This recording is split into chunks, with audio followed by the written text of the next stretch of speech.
Hello, everybody. Thanks so much, Margot, for that wonderful welcome and opening here today as we gather in challenging times across Turtle Island with all of the impacts and the things that have come forward with our current journey as we see it during pandemic. Stories of racism. It's just such a powerful time of being able to be together. And even though it's very strange for me to sit behind a computer and talk to it comparatively to talking to all of you, in a room or personally, I take this as an opportunity humbly to be able to share some of the work that I've been doing over a while in the hopes that it really inspires and hopefully promotes some of the discourse around this secret area of knowledge, which, really requires a delicate dance between two worldviews to ensure that knowledges are respected, but also at the same time we're able to educate and bring people together in a good way. So with that, I open today with a topic that has been close to my heart for many years and something that I've been working on both in clinical practice, but also in my work through the Arctic Indigenous Wellness Foundation charity, as well as through my position here at the University of North Dakota. It took me a lot to be able to move away from my home and come down here, but I'm very excited that this summer, the University of North Dakota is launching the very first PhD in Indigenous health. We have a first cohort of 19 young and upcoming Indigenous scholars who will be starting the program in July, and it's just an honor to be able to be a part of their journey going forward. Now, in terms of my roots, currently right now I'm sitting on the unceded lands of Lakota, Nakota, and the Dakota peoples, and I'm very honored to be welcome on these lands. My traditional lands, as Margot had noted, is up in northern Canada. I've been most recently living in Yellowknife prior to coming down to Grand Forks in July of 2019. However, I'm originally from the tenue First Nation, which is a small community on the southeastern portion of the Big Lake or Great Big Lake in the lands of Denendeh, the land of the people. And through this work, I really reflected on our times now being in this pandemic and thinking about my grandparents, Judith and George Sanderson, who are shown here on the screen. And on the right side of the screen is my grandmother, Judith, who is in the front kneeling down, and all of her siblings who were orphaned by the last pandemic, the Spanish flu. Both their parents, my great-grandparents, were killed due to settlers bringing viruses up to that area. This world of pandemic is very familiar in my family, as I'm sure it is to many people in Indigenous communities around Turtle Island. So I bring this back in terms of perspective just to root myself for where I'm from, my family, my ties, and where the knowledge systems come, which part of the land they come from.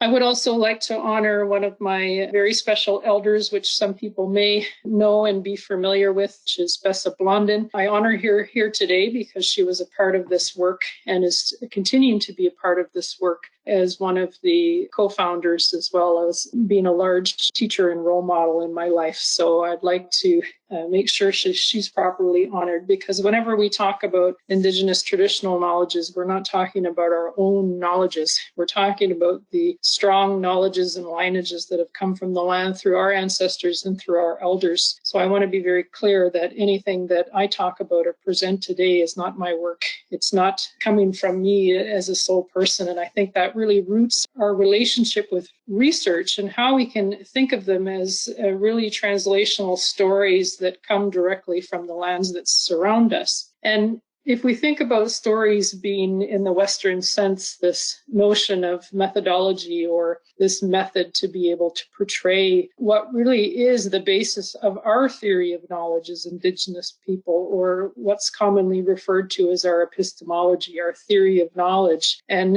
stories can be this link between those knowledge systems that bring out capacities in how we interpret natural laws that come from the land, which is where our traditional medicine comes from.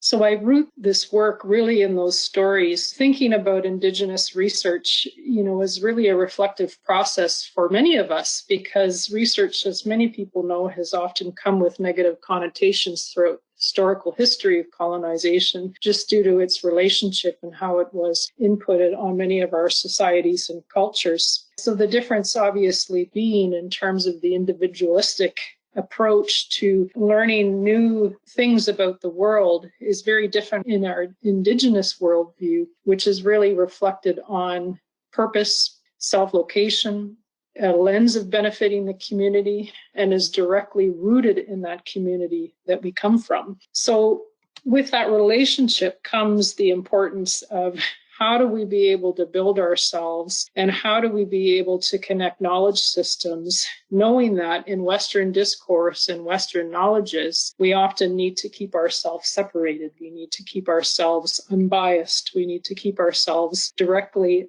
out of the context of the research per se, whereas from our Indigenous worldview, and more importantly with this topic, the relationship to the work is actually what drives the research, what drives us to tell the story of what we know already exists. And some people will even call it a ceremony. People may be familiar with Sean Wilson's book, Research is Ceremony. And it took me a while to sort of, conceptualize and think about how that relationship of research and ceremony goes together. Because for me, growing up, I always thought that research was a process to learn about new things, to be able to discover. But as I've gotten older and as I've reflected on this and went through ceremony, what I've realized is research really is in the Indigenous context, being able to tell the story of what we already know exists.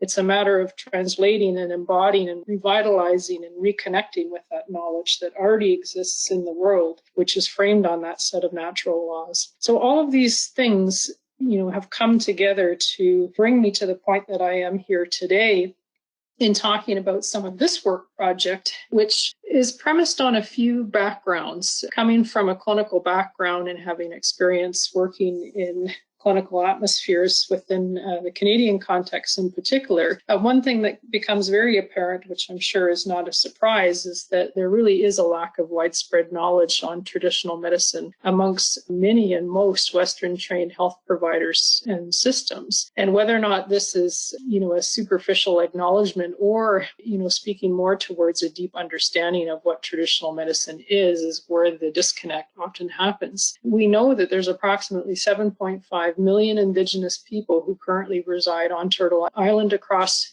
jurisdictional boundaries of what is now Canada and the United States. And many of those people are often served by Western systems of medicine.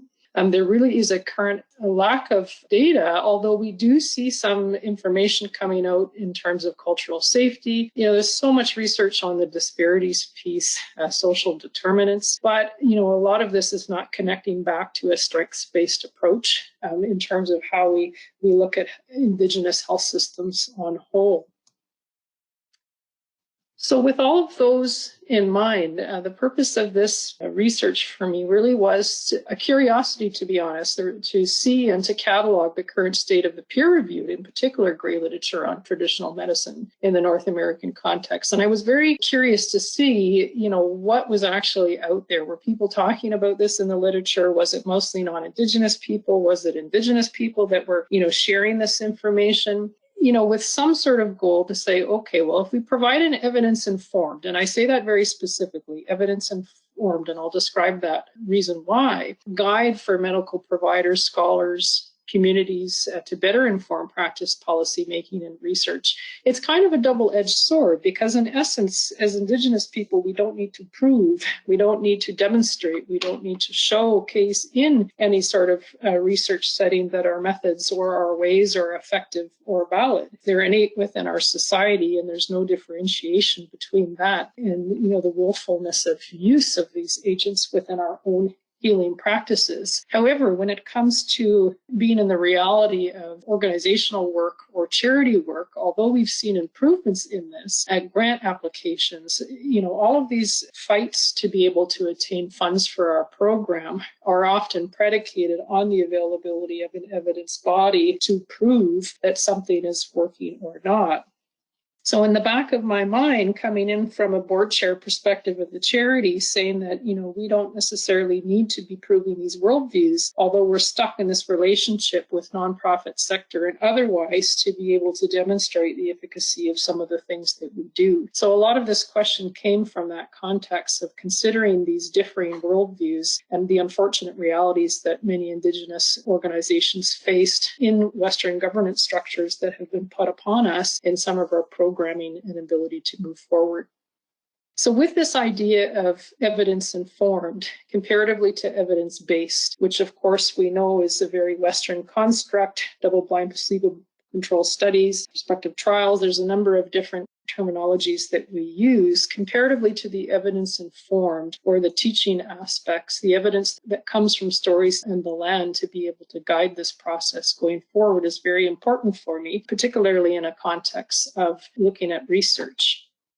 Now, this is always challenging as an Indigenous scholar because anybody knows if they're in an institutional setting, particularly in universities, that there's this notion and need for publications, for ensuring that, knowledge is getting out there in this Western constructive view. So in trying to tie in both methodologies, and if anybody's done systemic reviews or those types of things, there's often very structured checklists that are involved to be able to complete research in this area. And unfortunately, a lot of those checklists just don't apply to an Indigenous research method. So in keeping with my desire to get knowledge out there, particularly amongst medical providers, I chose to do what is commonly known, at least in the Canadian context, from Mi'kmaq Albert Marshall, the two-eyed seeing approach. How do you bridge these two knowledge systems to be able to look through both eyes at a problem together? So in looking at a scoping review methodology, what I had done was combine the first 4 steps within a very Western structured way, following appropriate checklists for search criteria and all of those things. However, for the steps 5 and 6, which in my mind were the most important in a traditional medicine context, was how do you actually bring this knowledge together? How do you summarize it? How do you report these results? Because most often what people will understand from a Western provocative is that you need to critique. You need to, give an overview from a critique perspective. And that's just not culturally appropriate to do in a traditional medicine setting. It is not my place to critique somebody's research or topics around traditional medicine. So it was very important for me to ensure that that checklist was altered. And I had to rationalize this within the checklist criteria for submission to journal, which I was pleasantly surprised was accepted. I wasn't quite sure, to be honest, how that was going to go because there's an often lack of understanding of how we need to adjust and adapt our own ways to ensure that we can tell our story in the way that's important. And then, of course, with the consultation exercise, I didn't feed consultation to experts in university settings. I went straight to elders, and the elders were the consultation portion right from the beginning and rooting the research, which I think is another element that's critically important, especially given the topic that I'm talking about today. With the procedures of search, and this was an interesting process for me. I've been a clinician for many years, more or less new to the research realm. And one of the largest frustrations that I found was that, as many people in the Indigenous and even non-Indigenous community know, when you start crossing jurisdictional or country boundaries, there's a lot of different terminology used for Indigenous people. So you can imagine if you're doing a search that involves Canada, United States only, or Canada and Australia, the terminology that we've filtered through as Indigenous people, going from, the word Indian to Aboriginal to First Nation to First Peoples to Indigenous, that becomes challenging when you're trying to do literature searches within areas without bringing up the entire country of India, and then also the overlaps that occur within Australian and New Zealand terminology. So this even applies to traditional medicine, which, I was actually surprised by because many of the conventional medical journals actually utilize traditional medicine as conventional medicine, as Western medicine. they call traditional medicine their own Western. Theirs is the traditional piece. So when you type in traditional medicine on a search, you get thousands of hits for actually Western-based medical journals who are calling themselves the traditional medicine. So I wasn't prepared for this when I started the search, and it made me really reflect on how that word has been utilized within an English setting as actually referring to Western medicine. So regardless of the terminology, it was really important for me not to define what traditional medicine is, because it's not my place to tell Cree people or Nakota people what their definitions are for traditional medicine and restrict that search process based on that. So I left this very fluid and flexible for that specific reason, to ensure that this immersive approach, allowing the community of researchers or community members or elders within their reflective jurisdictions regionally, were able to define in whatever way was appropriate for their area and allow that to breathe through the search that I had proceeded with. The other thing that was important is that, as it's not following any particular traditional protocol that I know to share specifics about plant medicines or, ways of utilizing this, I did not include any botanical, any plant physiology, any reviews of specific indigenous plants, because most often they were based on the context of function and action of the plant itself, or some sort of medicinal use based on sort of chemical properties, if we could say, of these plants. And that's not fitting in with what traditional medicine is. So I chose very purposefully to exclude those types of studies, because I just didn't think that it followed a traditional protocol, at least for where I'm from, and sharing that type of information on a larger scale. I also didn't include books or personal publications, even though there was a number of resources out there. It's very hard from a review standpoint to be able to know without reading the book whether or not I am putting something out there that is based within the community or not. And then with the North American Indigenous, I had noted about the challenges with search criteria here. And one of the things that I'll show you on the following slide is why. And I think this applies to any research project that's looking at cross-jurisdictional communities, is how search terms actually can exclude or include people. Because many of the traditional medicine research I realized through search was actually not described by some of the English words, but were actually described by the Indigenous terminologies that were used, which makes them more difficult to find within a general search. And then, as I had noted before, I did not perform any quality assessments of studies. And there was pros and cons to this, which are really important, that I'm going to go through a little bit later. But again, essentially the purpose is to map out the existing state of the literature, not really with the purpose of analyzing the results. And then, as noted, the vast array of formats and methodologies used in our Indigenous traditional medicine ways of looking at the world, or even the literature that existed, really makes the dominant Western metrics of validity simply just not applicable to the current research process that we had. Now, this is the fun when it comes to search in terms of cross-jurisdictional use. And I just provided this here because you can imagine that if Indigenous or Native American or other term were used, the issues when you're excluding the names of groups or people. Now, one of the unfortunate things is PubMed just doesn't have lists of all the communities. In fact, they don't exist as a search term. So this was an issue that we're taking up here in North Dakota, is to look at terminology and how it actually affects narrative and research that comes out. But we can see that there's a vast amount of communities that need to be represented to ensure that we're not missing anybody's stories within this reader. But again, just more of an interest piece to see how complex these search strategies can sometimes get when you're trying to be inclusive of as many groups as possible. Now, in terms of the actual search, this was a whole lot of fun. I think I'm truly a native geek here, but I was very curious to see what was going to come up. What is out there? I really had no clue on the state of the literature, at least within the Western constructs of journals and so on. And a few things that I want to point out here, which I think is really fundamental, is that the full text articles that actually met inclusion and exclusion criteria, which again, as I had noted, were fairly broad, were 243. And what's important to note about this is 243 articles from the beginning of time in terms of Western research. The earliest article was from 1888, and then the most recent one was towards the end of the search, which was March 2019. But 243 articles total in the entire literature body within this area.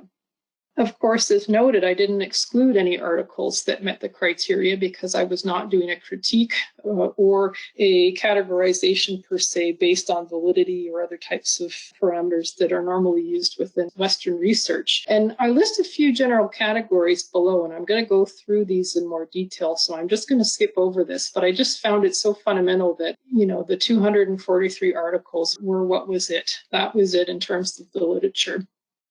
Interestingly enough, if we look at trends over how this research throughout the decades, that there has been an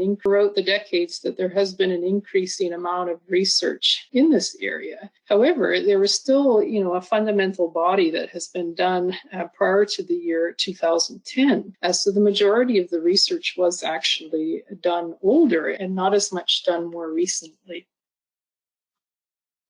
This was probably one of the most challenging pieces for me. And how do you categorize a large body of literature when there's a lot of sacred and traditional protocols to be able to follow? So I really used some general terms here when a theme analysis, if we could call it, was done on the 243 articles that were found. And there was 5 general categorical themes. And again, I'm going to go through these in a bit more detail. General traditional medicine, and I'll define what that is. Integration of traditional Western medicine systems, ceremonial practice for healing, usage of traditional medicine or rates of usage, and traditional healer perspectives. The majority of the research that was found fit fairly well within each of these categories. However, I want to note that it's very important that by giving these categories, it means that there's hard lines in defining properties between these studies, when in reality, and given the fact of the holistic and interconnected nature of traditional medicine, a lot of these boundaries are very fluid, and arguably some articles share features within both places. So the purpose of the categorical finding was just simply to be able to help organize a large amount of data so that if people are looking to research or develop grant proposals or those types of things, they have a little bit more to be able to go on in terms of ease of finding relevant studies or literature for them pending their specific focus.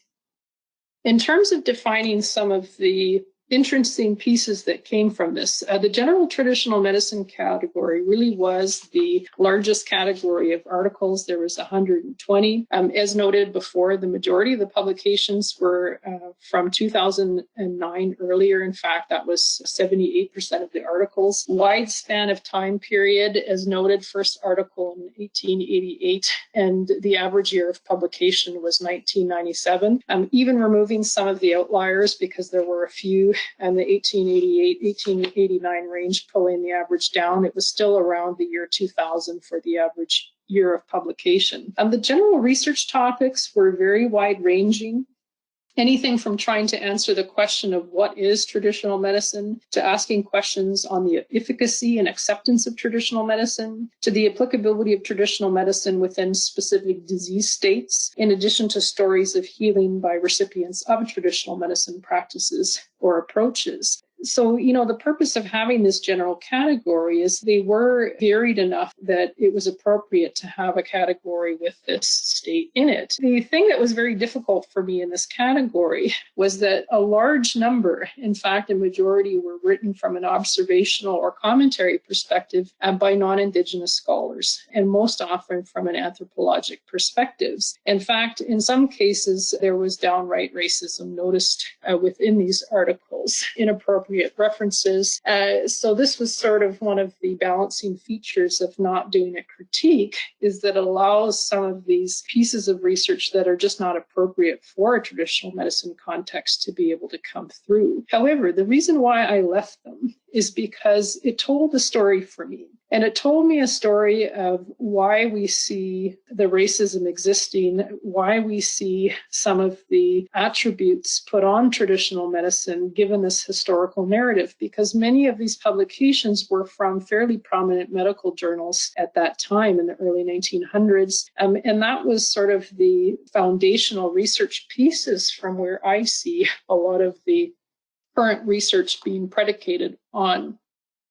In this, I was very interested to see a number of studies that were done. Most were qualitative. However, there was some quantitative research that was done. I point out two here because I think it just, speaks to the benefits of some of these medicine practices within Indigenous communities. The first is a mixed methods study by Mangle et al. In 2013, and they found that the spiritual transformation achieved through interaction with traditional healers was associated with a subsequent improvement in medical illness in the majority of the participants, which exhibited a dose-response relationship in Western terms. In addition, a 13-week intervention with Indigenous healing and seeking safety in 17 participants demonstrated improvement in trauma symptoms as measured by a validated scale with a mean decrease of about 23.9, which basically translates into an improvement of about 55% from baseline. These are large numbers here, and it's not surprising to me, obviously, to see these types of data coming out. But unfortunately, a lot of our Western systems don't understand, the benefits that are often noted within our communities from this type of practice. The second category was the integration of traditional and Western medicine systems. This category listed 56 articles. Majority of these were from nursing journals and mental health or substance abuse journals. In fact, almost 60% of the research was within those two journal streams, which means the dominance of research really is, not to discredit those fields. I think it's important to have it within this, but we didn't see a lot within the main medical journals itself. Not a surprise, but again, it was a pattern that I noted upon the review. Same thing, a little bit of a lower publication date range, 1974 to 2019, with the average publication being around 2005. Majority in this area were based in the United States and not in Canada, and there was a range of topics identified. In fact, the majority of the articles in this area were articles calling for physicians and other healthcare providers to better collaborate with traditional healers.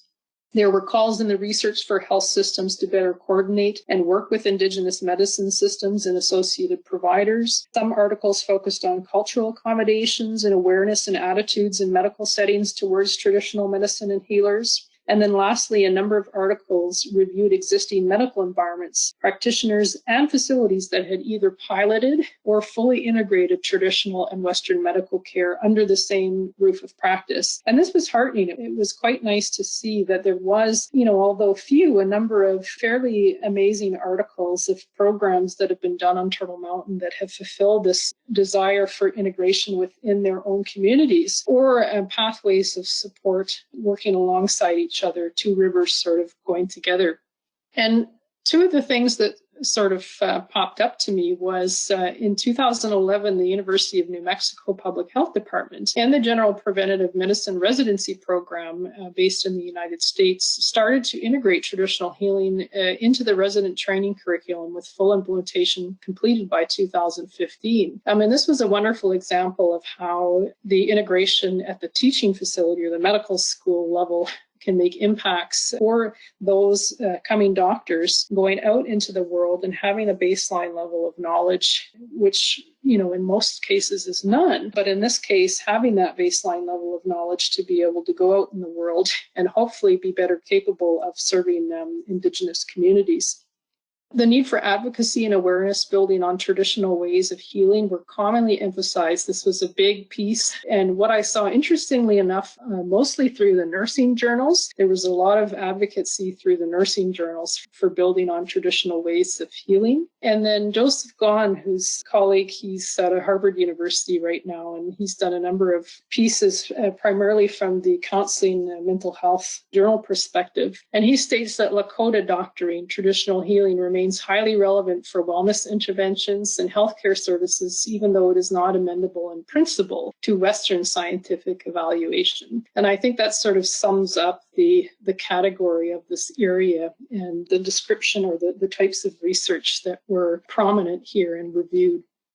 Ceremonial practice for healing was the other category. Now, this is where the defining limits of categories become difficult, because traditional medicine is a ceremony, no matter what way you practice it. So this really is a Western classification simply for the purposes of delving a database for ease of search. And the other thing is that there is often a lot of ceremonial research that is involving other things that don't explicitly state their impacts to health. So, for example, if it was a ceremonial practice specifically for an animal, I did not include it in here, even though it is completely relevant within a traditional medicine context. For ease of, again, search in terms of our own health system development, I found about 5 categories within here. Sweat lodge ceremonies had about 15 studies of varying, and not all of these were Indigenous based. I was not very happy to see one that was talking about the lack of safety in sweat lodges, which is not based on our Indigenous ways. But there were a number of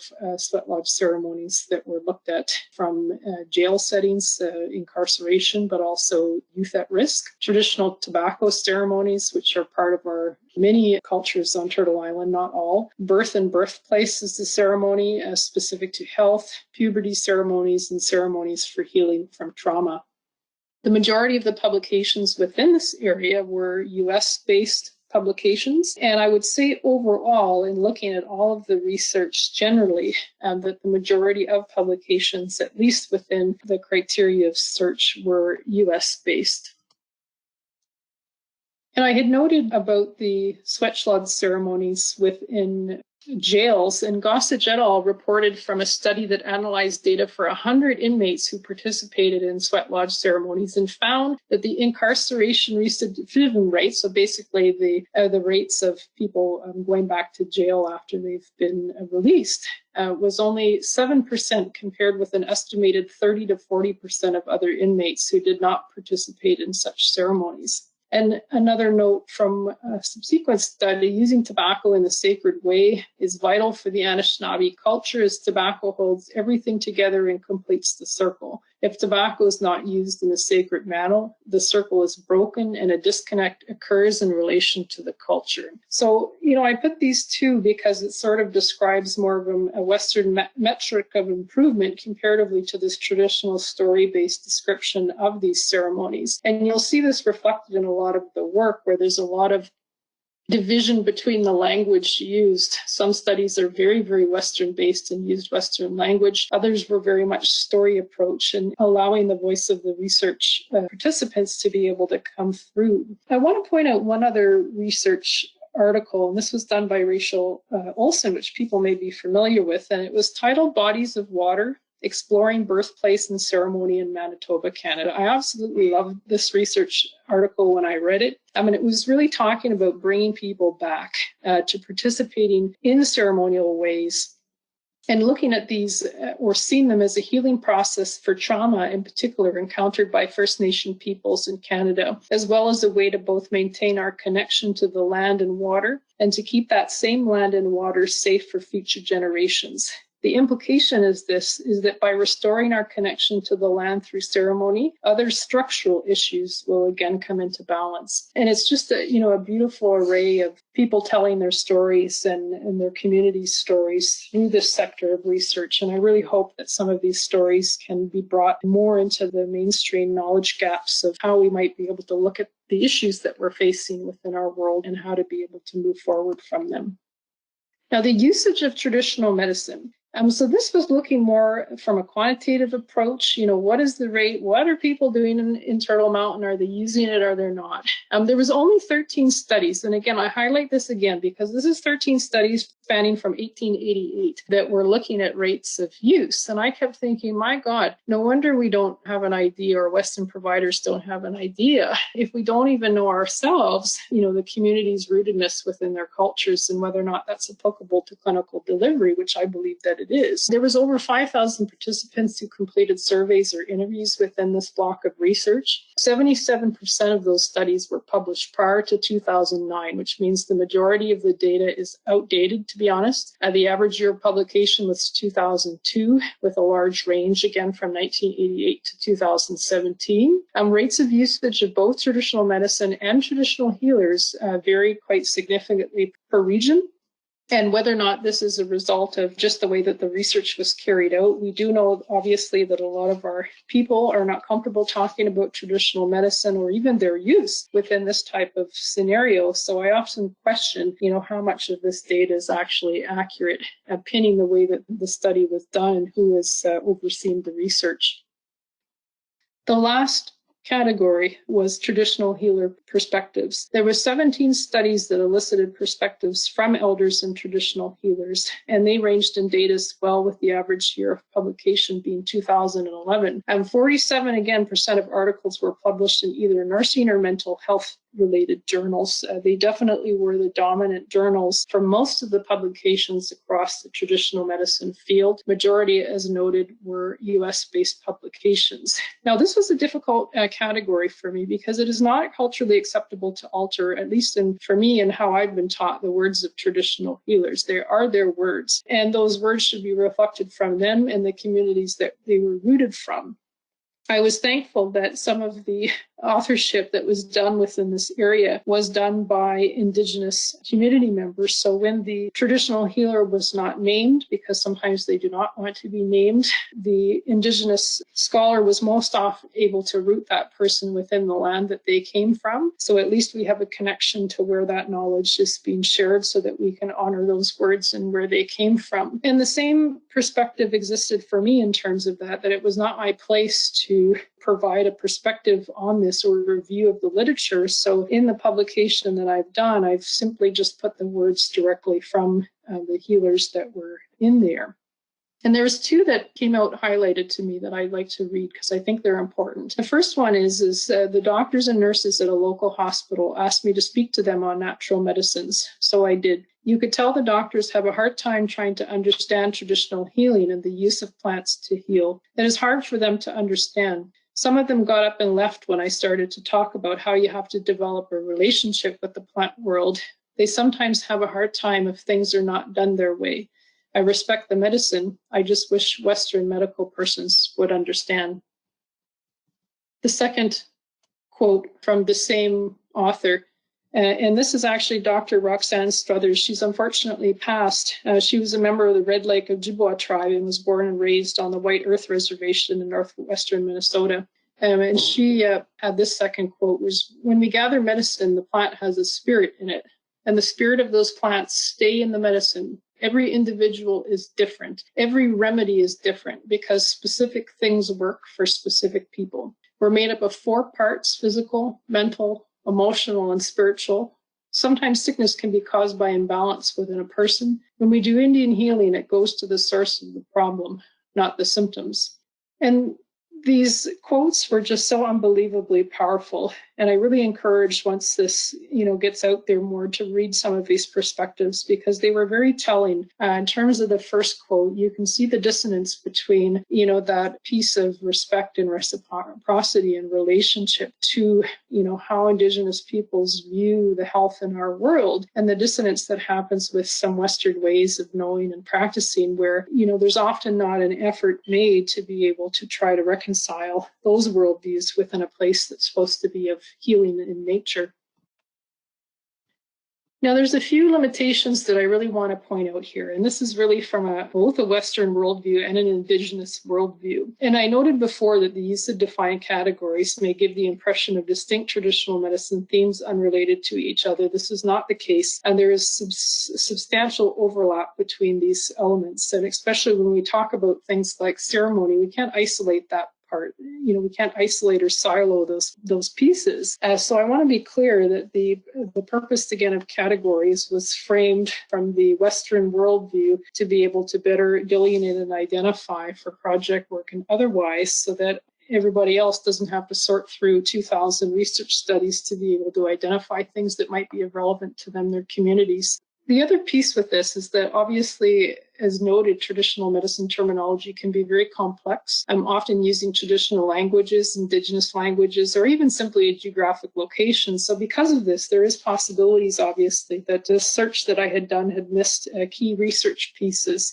Doing the snowball methods and searching through key articles, I think, helped to minimize that problem. And we were really able to identify a number of other papers that I think may not have been picked up elsewhere. But I want to honor any of those articles that may not have been included simply by the Western metrics of search and honor their work wherever they are. And then, as noted, a critical review of the retained full text articles was not completed. I had noted that, being very specific, that it was not appropriate to critique traditional medicine from, at least again, where I've been taught. The problem with that is that once there's a recognition that so many, in fact, the majority of the articles that are published are from a non-Indigenous worldview or portrayed or done from non-Indigenous researchers, it sometimes takes the context out of that. And in some senses, there needs to be some critique, potentially. So, it's a double-edged sword in this, where you're sort of cross-links with not wanting to critique part of your culture because it's inappropriate, but then at the same time being able to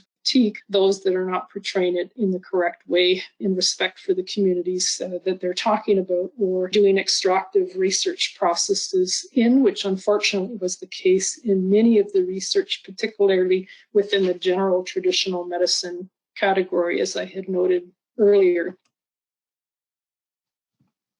And then when I was reflecting on sort of the implications and the recommendations, for what I had found in this process of literature review, in the process of reflecting, and in the process of ensuring that, a lot of the processes were grounded in some of the traditional protocols that we need to follow when we're talking about this type of work. And the ultimate conclusion is that self-determined options for traditional Indigenous healing, as many of us Indigenous people already know, are still lacking in Western institutions, yet access is a right for Indigenous peoples. There's much more need for open spaces for dialogue and consequent action, because the action piece, I think, is where we have a barrier right now. There's open dialogue sometimes occurring, but getting to the next step of action is still difficult in many health systems around Canada and the US today, despite, of course, that Indigenous traditional healing is often desired, particularly within racially diverse medical settings that are or contain Indigenous peoples or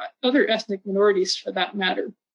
And prioritizing the engagement with Indigenous scholars and their scholarship, community members, and local knowledge holders is highly encouraged. And this was important for me because I had to figure out a way to say, okay, well, if the majority of this literature is actually done by non-Indigenous scholars, and in some case outright wrong, that what needs to happen is that if people are wanting to learn more about this area in a respectful way, that they really need to engage with local community members in an honorable way, particularly if they are working from a health systems perspective, or if they're a health provider within the community where they are serving diverse patients that have different worldviews than they may have been taught into as a medical provider.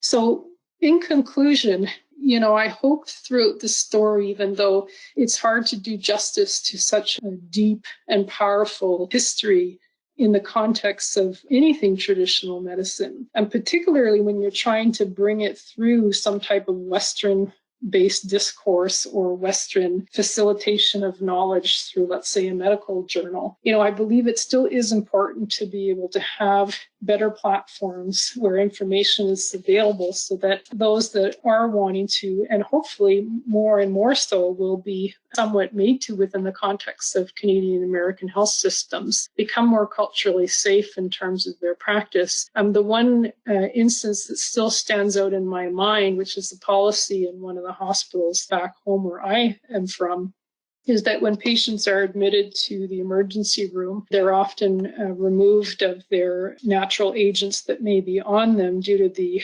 perceived risk of complications of that patient if they were to be giving other types of medicine. But exemplified by that rule, it really is an all or nothing rule that has been defined by that Western institution without taking into account the Indigenous perspective, the Indigenous worldview, and the Indigenous way and need for healing. And it's these types of examples that drive me to continually find ways to approach this work from a two-line perspective where we see the benefits of Indigenous knowledge systems in our health and healing systems and getting back to our original selves by also being mindful and realistic that we do have modern institutions that exist and are the facilitators of much of our current care. How that changes and evolves as we go through time, we'll wait to see, but I think there's many people that I hope will get motivated to better understand this relationship that Indigenous people do have to our medicines, not necessarily meaning plants, but to our ways, our lands, all of these things, so that we can move forward in a good way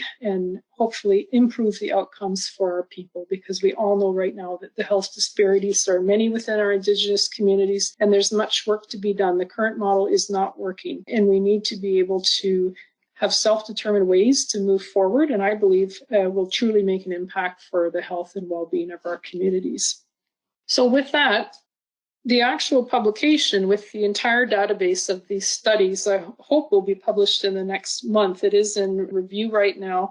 I was asked to add on because my search was only done until March 2019. It took me about almost a year to go through all of this data, is to update the search to the current present. So I'm in the process of doing that, and I hope to have it out and available soon, where both the database but my review will be available online. And most often when something comes up, I will publish it on my Twitter handle or Facebook. It's sort of the modern day way. And I put this picture up here as kind of a joke because at our Arctic Indigenous Wellness Camp in Yellowknife, Northwest Territories, we have an urban land-based healing camp where we serve traditional foods and medicines to people that come. And I always joke and ask people if they know what these two medicines are, because the one on the left is one of our northern medicines that's available in many places around Canada. But then the one on the right is actually a bush coffee. If anybody's had bush coffee before, when the grinds get stuck to your teeth, it's modern day medicine, it seems, for a lot of people. But anyway, I'm very thankful for having this platform to be able to speak to you today. Very thankful for all of the participants listening to this topic area. And I want to thank NCCIH for being able to make this happen. It's really a privilege for me to be able to talk about some of this work. And I really want to reiterate the honor that I have for the elders for allowing me and guiding me to be able to come to the place where I am today and continue to try to move our systems for the betterment of Indigenous people. So I'm very happy at this time to entertain any questions, conversations, or dialogue, including in the future as well. So Masicho, thank you.